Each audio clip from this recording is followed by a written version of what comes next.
ทุปุยฮีอัลักโลกใส่ดอนนั่นเองอาตีระทุปุยตัวเรกใส่โลกดอนละว่ากัทุสอยลายโอ้ไอทุปุยตัวชูนี่การันตีดอนทุ่งอะไรก็ใส่โลกดูเราตัวเล็กนี่ตัวจมเชียวไบเบิลจางมุนนี้มีกันเชียร์อังเงปะเทียนทุเทียงเรียมเราเชียร์รังมาท้ายบุ้งสอมปรุกจางสอมเล็ปกวนะมาท้ายบุ้งสอมปรุกจางสอมเล็ปกวนะวันรำจ่าบีเตก็เปียงเชียเลยจุงเองปกอีผัวระเปียงวานาผัวอันนี้ยังเลยจุงเองปกอีเพลเปียงวานาเพลอันนี้ยังอติยาอัจฉางะมุงขัตมีกันเชียร์เลยไงกอรินทอนหิบุงงาจางสมนีนะกอรินทอนหิบุงงาจางสมนีนะจุดที่ชวนคริสต์อายปลายกันเนี่ยชุดที่ชวนคริสต์อายปลายกันเนี่ยกันปะทินตุเชียร์และปันกันซาตานมันมินสมสักโลเซ่ฮาร์ชนันเองกันนี่เราชวนกันจงใจลายนะเทช่วยเราดิ้งอังอุเล่ฮาร์ชนันเองตอนช่วยอินทร์คุณนัตัวเราเราปะเทียมากูนินจงใจยังแล้วป้าจันนี่นายยันกันเน่นะนั่งอินทูรอนสอยังเจอิสุอิสอยตุกโมยอมลวะอันนู้ปังเบรจังอุปเบรเข่งเฮียนถ้าเราเที่ยงกันเขียดฟีตกเตอินนังอิมินเสียตีละเขียดฟีไม่นี่เราอินกันทิ้งลงอ่ะเงียบตะกินจามเสอิทูชุอัลอินฟามเล็ดเสจู่ๆเกี่ยมานี่ส่งอิมินกังรัลวิกโรเสเกี่ยมานี่เรานี่ทูชุเกี่ยมานี่เราดิ้งจังโรเสจู่ตัวตาจนสันนี่อิทูไงแค่ตัวเรื่องกันลานะมินที่บอยไทยกันดูเรานังอิมินเสียตีรังเจอัลปาลอมทุเสยจุกินซุงส่งชูอิสวคริสต์มิงกันเดียวจริงการุณิลาเนอิชวงอุเล่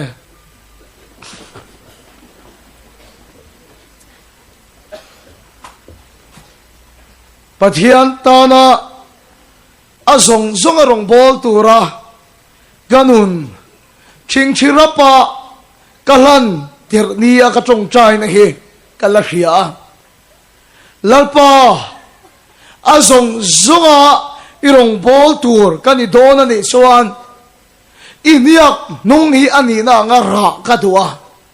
อีนี่ยกนุ่งฮีอันนี้น่างาซุยกระตัวนี่ที่อินชิงกันลานันนี่จุมีอมเสียชูมิโซรามารงบอลดานแกเอ็น่าถูกันสอยเนี่ยมาศิลปะไบบุลาอีสวรงบอลดานแกเอ็นเฮียน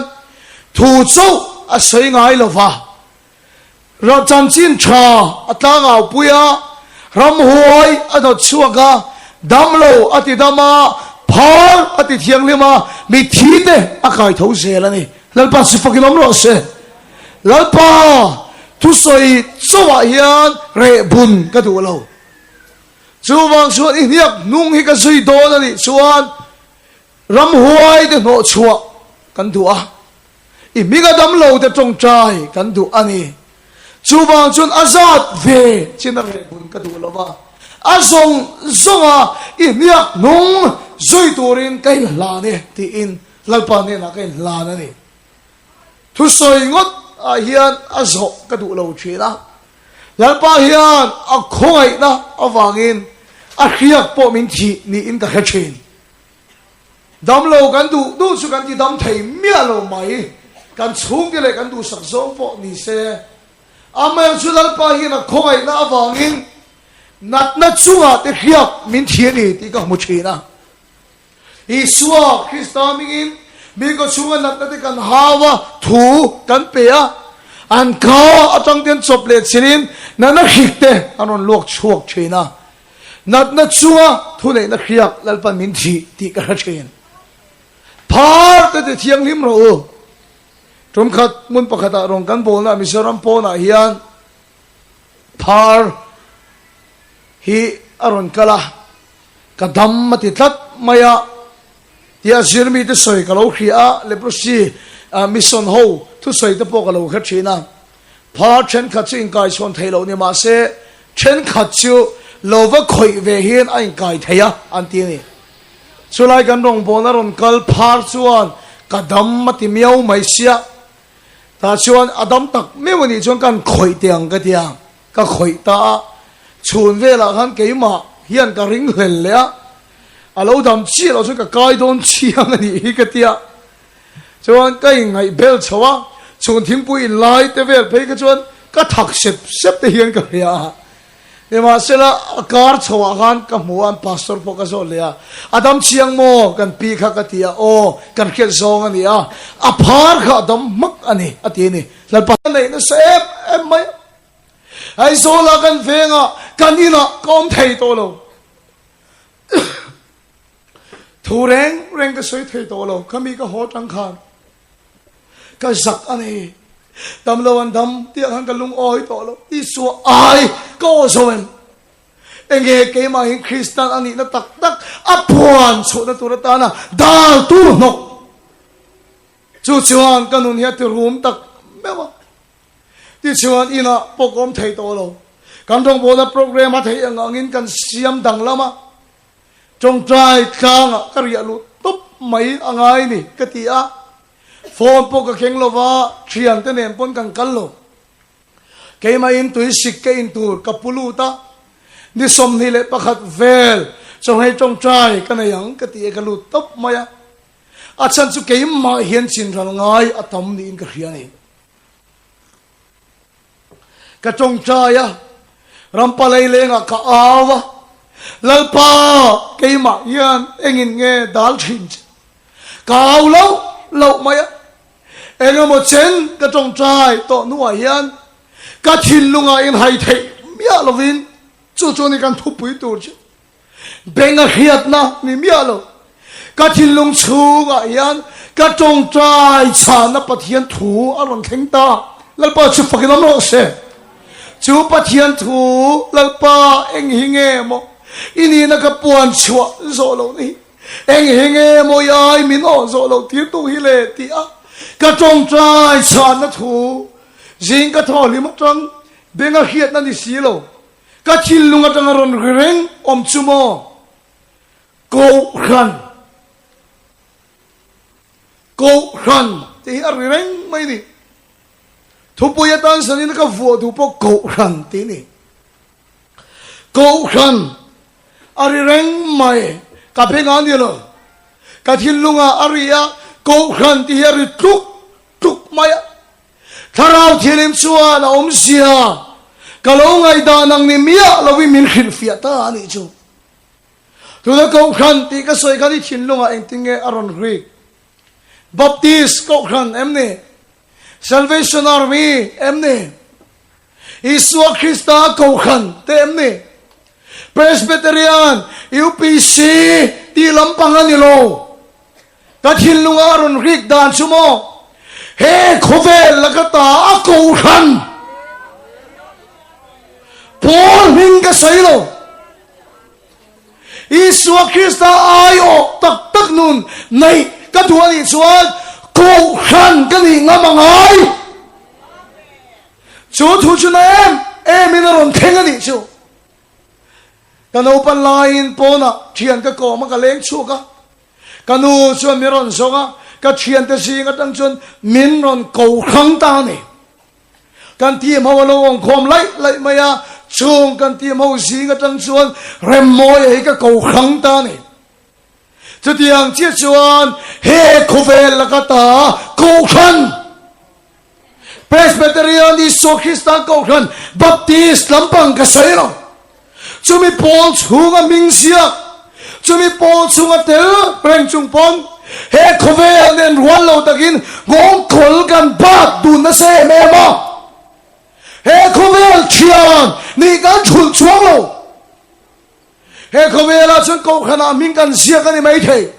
van lam khir na chang chuan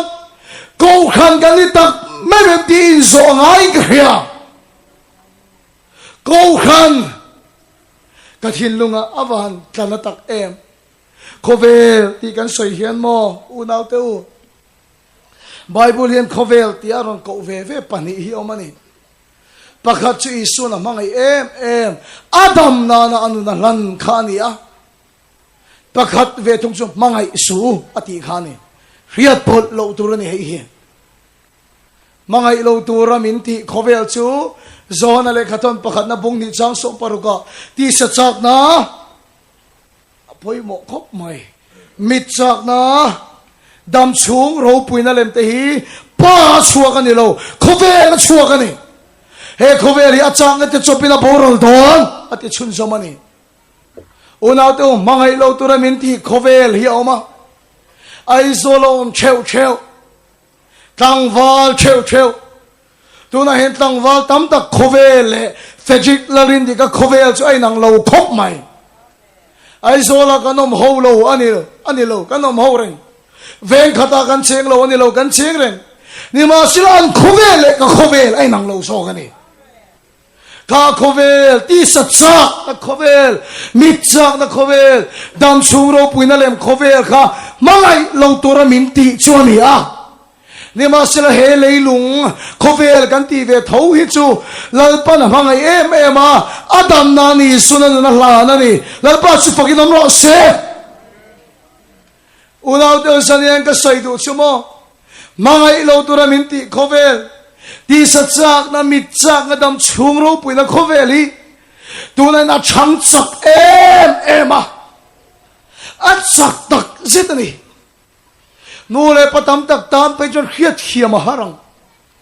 tangwal chalai ka ni chung hian kei pon ka lo khiat thiam phak bakin he khovel hi aron chak to ani chung le ama khop mai ti em a aron chak to mai hi chu in tu le in fa te ka zun in lo dak san te lo tia lungoi ngot tur poi alo ni mi alo khang zong kha pakhat ma ti mi alo mai la kan pindan chunga kan kut phat yet le fo na tang hian he khovel hi du tok hian alo chen thei tak zeta pathian tel mi lo khovel hi alo omani chumale unaw to ammak kan ti khopin achaka tunai kan vela hi min noya min thema tuna he camping of ma kan ramina athupui ngai nom ti ber chu hedam chung ro puina in tan siak na ho sak thur chak na adik nge dik lo po don lo wa poisa kan nei na ni phachuan thil ti khelo te bo ruakin kan rama tuama di satsak na khovel mi pat mai chiat na in sum na kan nei to lo chu mai chu ni to lo mi pa in khop thomin thalai khovel chu alro na salu tuk to arab thak to tak zitani chu diang khovel chu ni lalpa hian mai su min ti mol zani lalpa hian min ko na chu mo khatiang khovel tu na ron kal chho mup na lakata hi chu diang khovel aron chan chho mup na lakata chu lalpa hian nang le kei hi min ko ran adwa chu ni chalai pola in siak lu de in biak in khom chinem lamani lo chung lama tanga khir hian van mi damit mo hian ko khan idi tak memem he khovelen rual lo taking ngongkol ipat dunem chu tho chu ni na tak mai ron kheng chu ko khan ti ron kheng na em maya Bible kan en hian iswa hian alom ako khan te mena chumani van ram cha bi te chwa pek ni ako khan te trong trai na chuin alom leyan phua chu va na phorom tlang taking kan soi i trong trai khan en ka tinga thila ti thelo i trong trai na khan en ka tinga thil ati thelo hedi zat pathian thutiam kan nei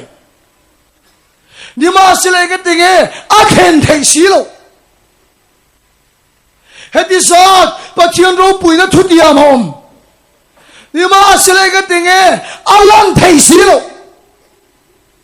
unaw do kan rama hian ปัจเจียนเก่าขันดิกตะคีกันเข้มตา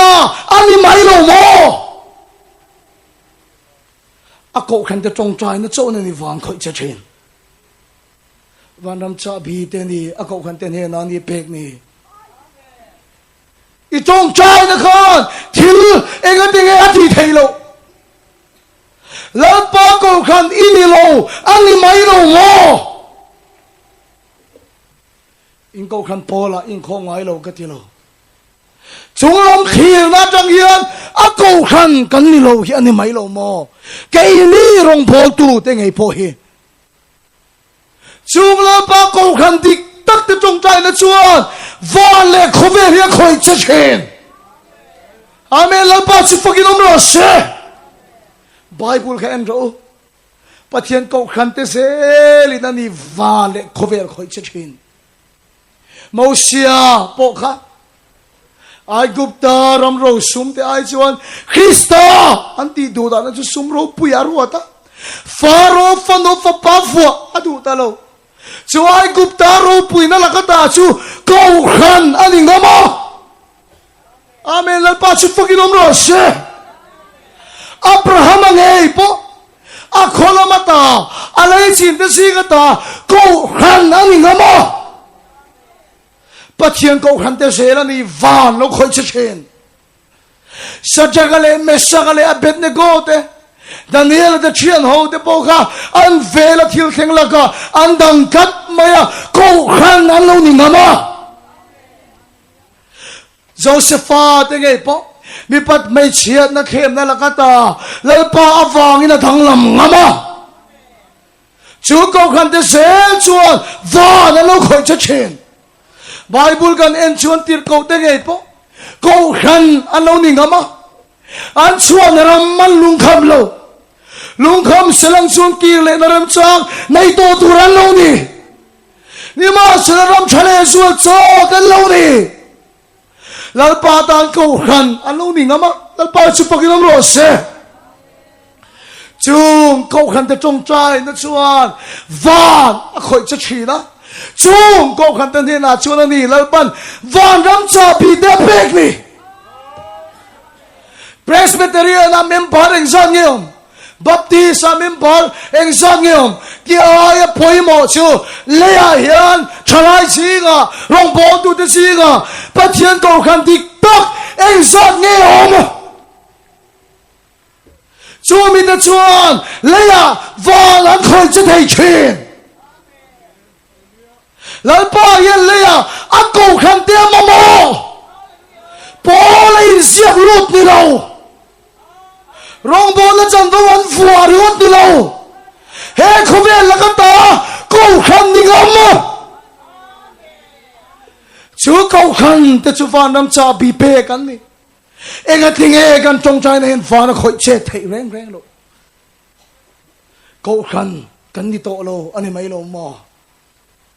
in ko khan po la ming sia na kha ing hai ti thami asu ko khan te chan vo khai khoi che thei mia lo mai tu na kan ram sual na kan ti te kan ti kan soi na sat em phone kan en polar em hi khang kan phone ena kan motor om cheu chin ho hi ke chu a chan ni ka khiat chu mo kan rama hian rong bol tuan tam lo ka ti lo wa pathian mi fear tak tak God an hak le necktie anor le or lo lamani lo chung lamina en po pathian mi fear he khove lakata pathian ko khan dik tak le ta lal pa tho pui thei kan ramai kan kem ta ni ka hia kan kem ta leng ka hia sangkha sakwa somriat ti borvela khan leya pathian ko khan dik takte anon langa even robert chate anon langa oral roberts kanti te Billy Graham kanti te anon langa khang doi dim fear te khan anon na khovia cho an kai tho ne em al pa chu fakinom lo se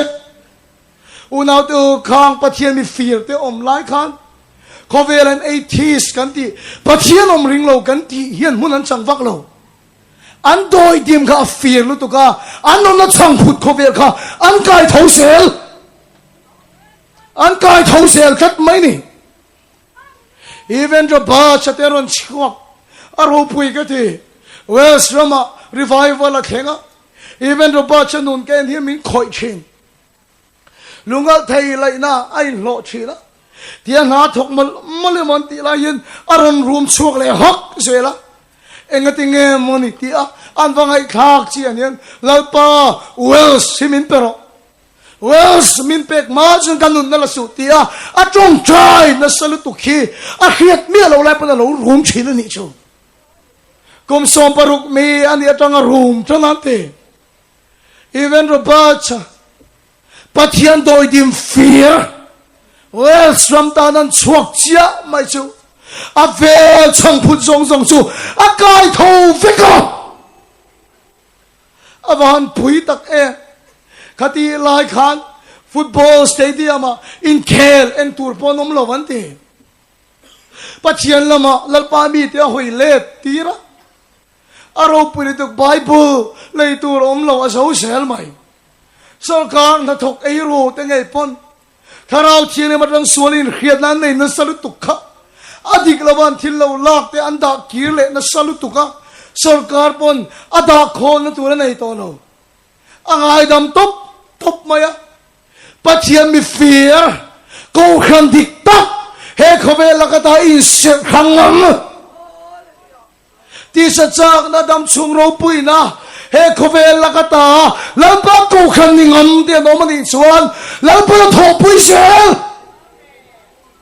anom na mun chang phut an kai thau sel maya wa thianom ring lo khovela ti thamanom ka ring lo smith ugul swat kan ti te ora ro ba san ti te anon chhuak sela isu ai aron o aro pui lu tu Kristai palai na chuaron thoka tun hunami dani so kamu phato lo ma se an chua Krista kharau chu nui na ron impuanga he khovel yan an mani kal teng Krista an mule phachin la ba chu fokin amro se kan ram ti sa dong pol tuom he ti sa chan fo poimo nei in ti om a yan pathian ko khan dik tak chunglam chiar pui atanga pathian ko khan kan tam talo ani mai lo mo he tan ei ru sualna pung chuti khati sok lo se kan politician te hilom he no song chok thong tu khop lam pa do yin fear hi kan klem to ani mai lo mo kan in chu thi angai khop mai heng tu na kan sel te kan du khop lo ho song hi atam zo khi chu khoi lai pol ko khana emo hian ani khomang an mani kai thau so pathian mi te an khotanga an venga an biakina an ding kam to lo ani mai lo mo rong pol tu kania ke ma poken tu khop lo na ka se ma sa ni chu a chen sa ni na he thu cha soi ka tu na chan chu mi so ra ma lal pa hian na sa ta na tho adua chumi ya tan chon la pa hian a ko khan te ma mo amen la pa su fucking om ro se so ngai nom po ka tum lu tuk lo ka ti kha bible kan en hian hun nu nga so na pun tu thu kan mo asoya nga theng sel zanina ngai khatu tu tak te o itel lo ngai kharo o kum engamo zat liam ta khan ka chong trai lalpa hian mizoram thil lo theng tur he min mu tira mizoram thil lo theng tur chu matanga en hi ka ang bera ne ma sela chu tenga in lar na danglam ka mu pon ni lo chu ta chuan kan veng le kan chenom nai te ngei pon rong bol na la main ka tuyen hi tian la khelowang ni ma se la he ka thian te ho pu la hi chuan ka soi chuak to thina he thu hi kum som malama ka soi to ti khatu te niang lalpa ye mi zoram en har na satak mai ami te kai thole na tu har na hi a theng don ani ti lalpa min mu ti ra lalpa chu fakin amro se chu thil lalpan chiang ta ka min mu tir chu mo mi zoram har na ro pui tak takaron theng to ka soi kim bek seng lawang pukelal minglian el bethel revival aron thenga pu fakte an har na ro pui takaron kenglea pukelal minglian a pu fakte a fejika te ken nilovin pukelal minglian a pu fakte fejika te ni tolovin mizoram ai lal pahian chaloi de ne na he na thara wale don ti min motira chuta chami malken har na ni tolo kulikon kau kena kulikon chalai nan king top mai ni ser chip chalai nan king top maya ma mit chalai nan king top maya darle upa ten bumanga an mua lalpa chu fakinam ro se antel ti na ni chu antel chu chalai ken harna amakani o chu matanga sukhirang hin ke enamo biak in tin chung eng sep pai mizoram ai lal pa hian har na ro phui takaron khelle don ti hi kan soi chin kan ti ma chung kan soi ren chin bible a pun lo in sia kalo hun nu nga hun kher ta ka theng don ni ma sila chumir wal chuan mitin ne na lal pa na khara wa lei don chu da chun nang hi tel ve thei nang hi tel ve don chu da lal pa chuan a tho pui tu ra tan chuan a ko khan te ma mo van kian le tho pui tu ra tu he khome la ka ta a ko khan thei te lal pa chuan le a ro pui na phwa chuan an a tho pui chen rong bol tu ming ko en sang kan om ti la ma ni lo bắt thiang cầu khăn địch đặc chúng làm chiết bùi cho cầu khăn hình sát ghê ống thì hi nè lần pa cầu khăn in nga mang em he khovel la kata a cầu khăn unaw to chu mi te kal tang sun lal pan na thok don bible he an ro bible so ya theng sel hun khir ati ya theng sel helai rang bo bo le a che vel te tan chuan khiat thiam a harang heta kan remove renga nima selamo covid so he camping om ma ka chute o mizoram kha pathian thulama are tok se kha kan khriam avan kohar khak tak em o tro a chalo thom ari ring em maya pathian thu te se in nial nan le jan ni kha social media thungai no matan kan mangta vel mai maya bible hina soyalom khilen tur thu te indo thu than tur thu te tram tak tur thu te asoyani nima sila chung chu he khovel hian alo machon ani pon keini tu na nule pa te u in hun lai hian alo la khen chia la wani pon in tu te mo in fa te khovel chu natakin ron noi don tho he hian chumi hun a chuan pathian ko khan te chuan dang lam don chiang ani enti kum nge moni o delia kan zina kami kan sin tum khan motor kan kal kual na khan mo te kan tlan na khan US embassy om sia chu India rama US in pui ani chu embassy ti mai china India rama US in pui kota kan tlang ani khate kan tlang lai kan ka thin lunga hian ka ngai to ngai mi ro thil hi ron lu ta kan sei non le lok India rama US in pui ani kan tlang ta amakasin India ram chunga hian US embassy anti US in pui omane India ram omni ma se chu US in pui om na zong chu US ramani tho India ram chunga America ramani tho tu emo kha India sipain se kha India ram chunga US in puya khana tlan lut manani chuan America ram chung ani to India sipai thu nei na top that mai nei India ram chunga thau si India sarkar chon sarkar cholte engdan po siam ma se India ram chunga ni ma se kha US in puya khan thu pakhat ma anei lova kha andan reng khan kha India ram chung ni si US in puya khan om sia pakhat ma anei ve lo tat India rama America ram ma omani chu India cholan cholo India ro reli na khoi ve lo India thu pon re ngom siam lo India ram omma se khud America ram an kal dani an kal ngat mai ni una to nang le ke himo he khovela omni maila lalpa chuan avan palai ni turimin ruata kanom na sel hi pathian la ram khen na chu ni a lalpa chu fakin om ro se he khovel da nang in om su he khovela hun khiron thengdon har sanaron thengzel don chumi huna chuan he khovel thunai na reng in lalpa ko khante om na chu a khoi phalo hi po leng ro se lalpa ko khan chu he lei thunai na hian a khoi phalo vo amen lalpa chu fakin om ro se cham lo ta in lir te po lo ging ma se he khovel kal dan hian chu pathian lo ram khen na te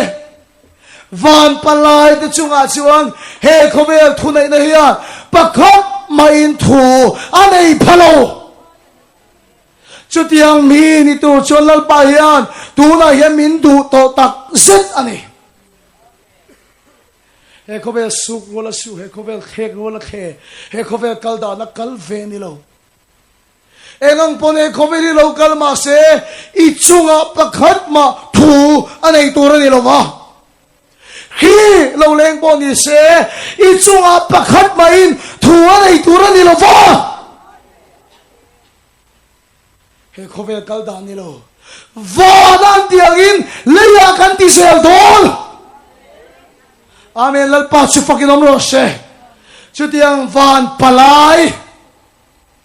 pathian lo ram khen na pathian mi te om na chu mi te chuan van an khoi sa thina van thil ti hen chu leya an che ti thin chu tiang ni tu chuan lal pa hian tu na adu che he khovela hen tho pui che du in ngai to chiang te chu khe om ka ti sin kan tong ra in van a khoi che to lo em mai te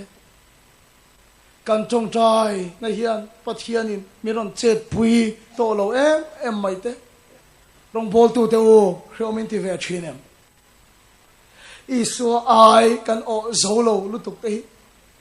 kan ram sim te po hi heti zat rong bol tu te hian kan kai tho zo to lo wania zanina hian he thu cha ngai thatu te lalpa ko khan iningam tak zet ani chuan lalpa hian nang mani kal tangin ro puina puan chwa adu a inom na muna Krista ai palai ni turin lalpan a ko chia yom na muna iso ai o ni turin lalpan adu chia yom na piang avan khoi chitu ni sel turin lalpa hian I chung kwa ina tho na muna I venga I ko khana khan iswa ayo lo ni nge turin ako khan lo ni ngamang che atop na nei ka soyang lalpa ko khan te chu he khovel tan khen pe kan de chin amen lalpa si fakiram ro se he khovel che dualin kan ching ai lo unaw te ke sugati ka sei duang di ka law ka in sum zo ka ni khi te lo leng le se ka ti nia mi tot na ka mu chak la mai lo cham te la ka don lir te la hing sel don chu ina khoi chet vesel a khoi chet vesel ni ka du lo lau pa ko khan I tak sit ri chuan van sarkari he khovela itan che selam Trump tak lai pani tan fa nei hong se long. Amen lalpa su paginam ro se. India rama US in puyom. India sarkar che da nang ina chengai lo. India sarkar in thu pakhat ma nei lo. America rama ti dalin India rama ati chin. Nang po he kovel che da na chemi turi ni lo. Khi leng in Trump ta in dong thu chu thang ma se. Valan tiang in le iti zelang. Trump ta kuna po iton valin hong zelang. Hilen huna po lampa suitan po di zelang. Ta tak chuan mi chu isu ai mi makan o thei don ani. Kan danglam lo reng he khovel mi talaka hian. Iton vana thil phal theinan. Itong chain vana khol che theinan. Lampa ko khan lo miang che. Rong bol tu ini na lung oi mi su. Pastor ini na lung oi su. Upa ini na lung oi su. Huai tu ini na lung oi su. Lampa ko khan van chiar puya ta a ko khan te chawin van an khoi che chin. Van mo ko khan. Kan tam lo niang po ka lo kan tam lo. Mizoram po hi kan khoi che zo lo reng. Chuan chuan sanina hian lalpa na so ma che. Ako khang do che. Ako tu che cho thiang ni mangin nang po lo thiang ni mang che. An sing ta lo chu ko la khang i nom ro. Lalpa pa thian kim ti the chuan ti. In tan pa ka ding ka tan fa te niang. Chu lalpa ko khan te chu ni le hian I so ai anom na muna o zel tu de chu. Anom na mun si pathian rama theng se la. Amen lalpa chu pakinam lo se. He khovela hian om ma se nom na mun chu van embassy ani se la. Van ram ngai tu de chu anom na an kulut se la. Van thil ti the ma mo tu de chu anom na mun an kulut se la. An che je in van khoi che sel. Amen lalpa chu pakinam lo se. Chu pathian ko khan te kan sei no le teng om na piang chu leya van embassy ani se la. Van ngai tu den kulut se la. Pathian ma mo tu den kulut se la. He khomela mi pe dong dan tan lut se la. Chu ta tan lut ta tan chuan van thil ti theina lo che chen. He khovel mi te hian hun khim alo khen una hian lalpa ko khan dik tak te hu amamo tu lai kan ram hian lalpa ko khan dik tak amamo ko khan tin te hian lalpa ko khan dik tak amamo som bol rong bol tu ne lo khovel lakata rangama om na mun chu fan embassy ni sel và ngay tôi được cục lụ na có vẻ chết đây là khôi chết về thấy lo hun kia lo khen hun à hun nào tôi chụp bắt chiên là làm chặt gì à chú hết có vẻ là làm đó nó cho mình đi tour chuan thu na hiện là pa hiện cầu che à chân chuan anh ti anh đi lâu xe cái tu hết camping tu na rang vào mua lâu mi Mizoram tan chuan cầu na liền tắc nên hùng làm mấy anh em may ăn tên thì chuyện à, ni lâu xe cái thủ cái chuan, lâu ni anh lâu phải chuan, tu ni là pan ako khang tu ra ta na ako hun che này, ít chuyện thì gì ngã ta ako khang tu che, he khove là cái ta ako khang tu che, har sẽ là khi bữa nay tụi anh phone huna, ít tan ni là cái yên thấy đó. Khove la omma la ko khan ni la dua India rama omma se US ramani ang chia khan he khove la omma le yom na chu pathian ramani sel don lal pa chu fakilam ro se chu tu chun he khove tanian tu na tang chun khen be lo ni ngamang che ikut de chuan he khove lam achak po lo ni lo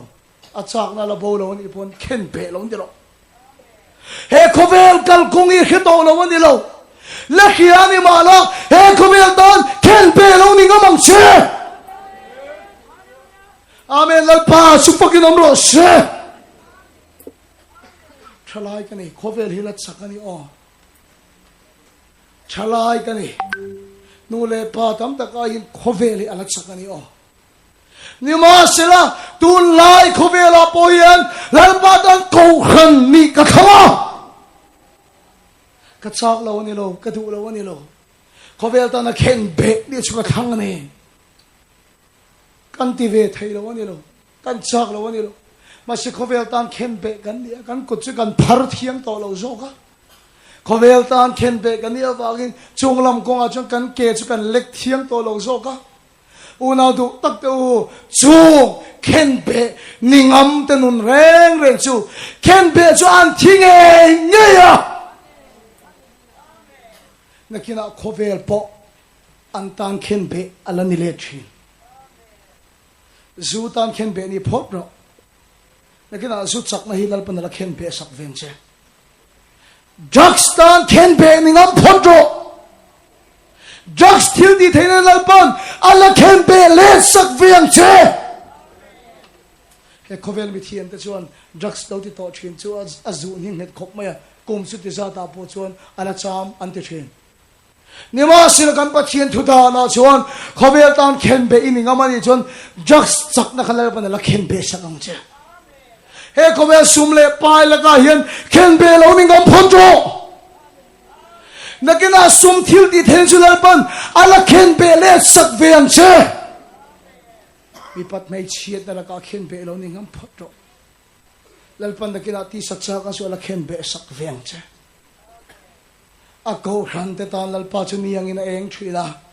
hun khile hun har san to apiang in van che dan nan che a van in ma mo aron supply a an ma mo hun a van an tan aron che chin he khovelin hun khir aton hun a hian lal pa chu itan chet adua sumi awang sun tu na hian pathian ko han chu lo niang che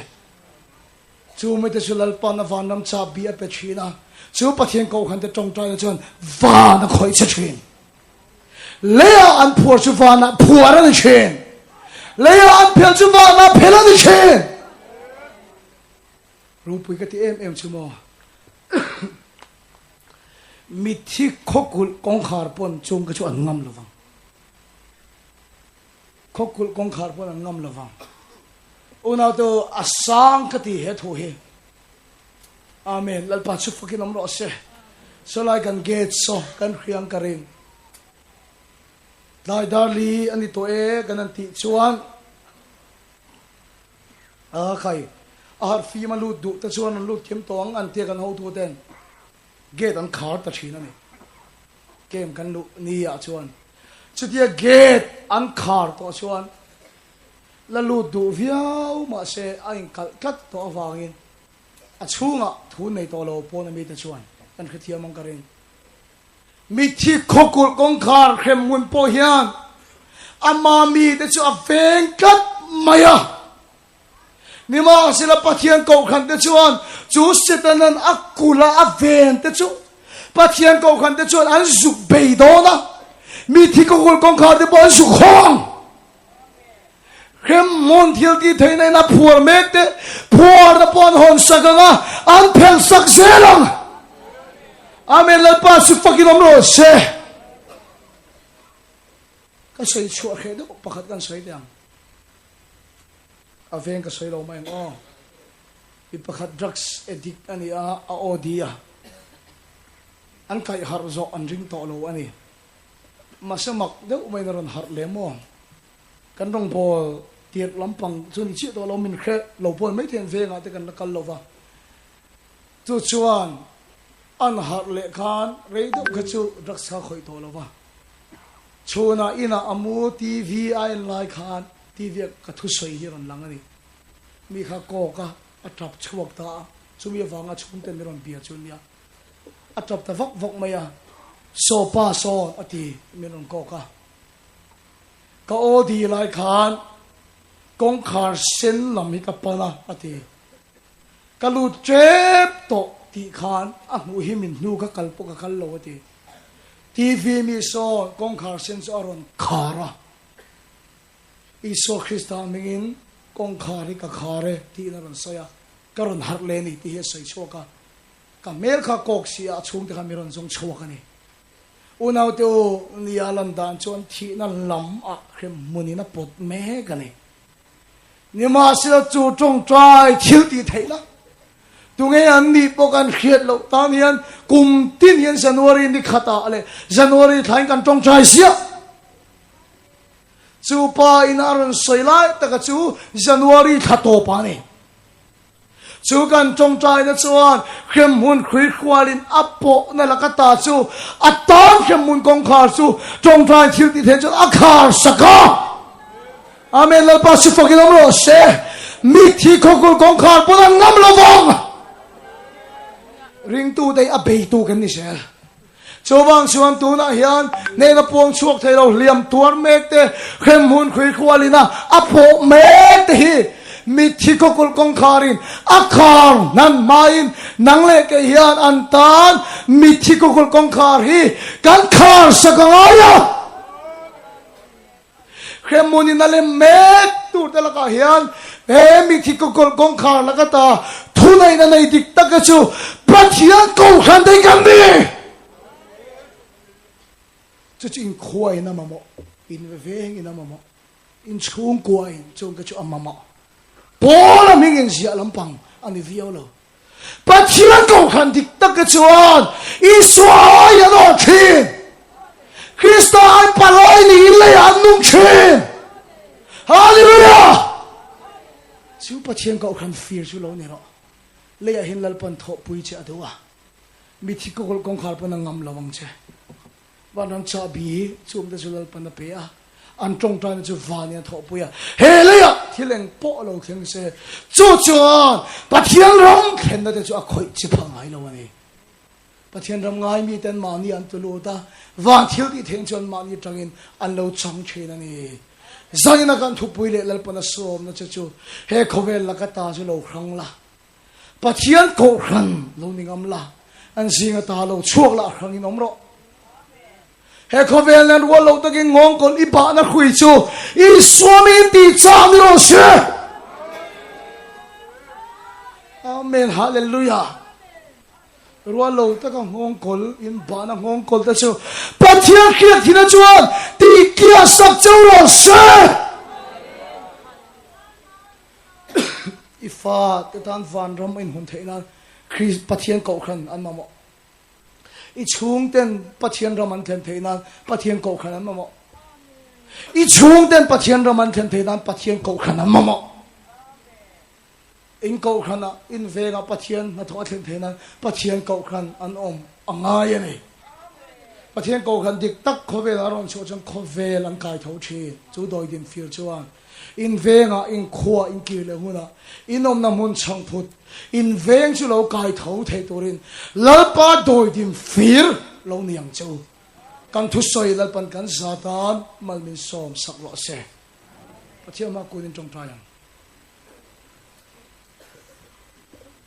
lalpa i ram chu natakin kan ne na lo theng ro se i ko khan de chu tho pui sel ithu tiam ding sa alisia helai en tu le ngai khatu song song he khovel ne na thilo chom pol lo bar pot le thin te ngong ko lo ba tun thin te kan lo omani chuan